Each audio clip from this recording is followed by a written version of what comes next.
മലയാളികൾക്ക് സ്വന്തം വീട്ടിലെ കുട്ടിയോടെന്ന പോലെ അത്ര പ്രിയപ്പെട്ടവളാണ് നസ്രിയ. കുഞ്ഞുനാൾ മുതൽ തന്നെ ബിഗ് സ്ക്രീനുകളിൽ ഇടം പിടിച്ച നമ്മുടെയൊക്കെ കൺമുന്നിൽ തന്നെ വളർന്ന ഒരു നടി, അതാണ് നമ്മുടെ നസ്രിയ. ആ ഒരു സ്നേഹം തന്നെയാണ് ഒരു ചെറിയ ഇടവേളയ്ക്ക് ശേഷം നസ്രിയ വീണ്ടും ബിഗ് സ്ക്രീനിലേക്ക് എത്തിയപ്പോ നമ്മൾ ആരാധകർ നൽകിയത്.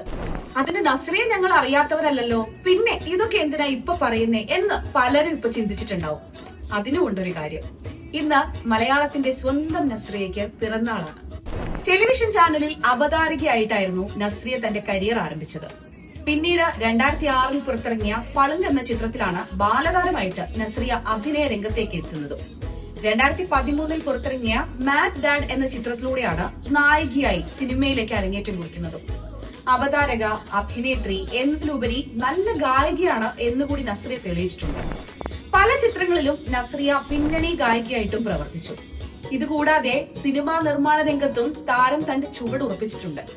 ഏകദേശം 2014 കാലഘട്ടം നസ്രിയയുടെ സിനിമാ ജീവിതത്തിൽ ഒരു സുവർണ കാലഘട്ടം എന്ന് തന്നെ പറയാം.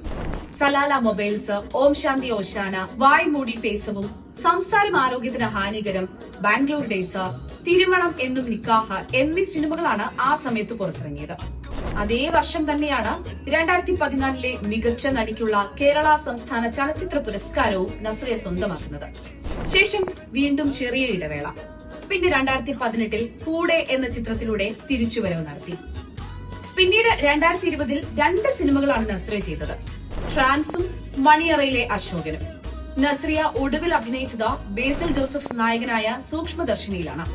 ബേസിൽ ജോസഫിന്റെയും നസ്രിയ നസീമിന്റെയും സൂക്ഷ്മ പ്രകടനങ്ങളും കൊണ്ട് എൻഗേജിംഗ് ആയ ഒരു മിസ്റ്ററി ത്രില്ലറാണ് സൂക്ഷ്മദർശിനി. ഇതിനിടെ താരം സോഷ്യൽ മീഡിയയിൽ നിന്ന് കുറെ നാൾ വിട്ടുനിന്നതുമൊക്കെ ആരാധകർക്കിടയിലെ പ്രധാന ചർച്ചാ വിഷയമായിരുന്നു. എന്തായാലും പുതുവർഷം ആരംഭിക്കാൻ ഇനി വളരെ കുറച്ച് ദിവസങ്ങൾ മാത്രമാണ് ബാക്കി. ഈ പുതുവർഷത്തിൽ നസ്രിയ വീണ്ടും അഭിനയ രംഗത്തേക്ക് തിരിച്ചെത്തുമോ എന്നുള്ളത് നമുക്ക് കാത്തിരുന്ന് കാണാം. ഇതുപോലുള്ള സിനിമാ വിശേഷങ്ങളും വാർത്തകളും ഒക്കെ ഒറ്റ വിരൽത്തുമ്പിൽ അറിയാൻ ഉടൻ തന്നെ ഫാൻ ബെല്ല ആപ്പ് ഡൗൺലോഡ് ചെയ്യൂ. എന്നും നിങ്ങൾക്കൊപ്പം.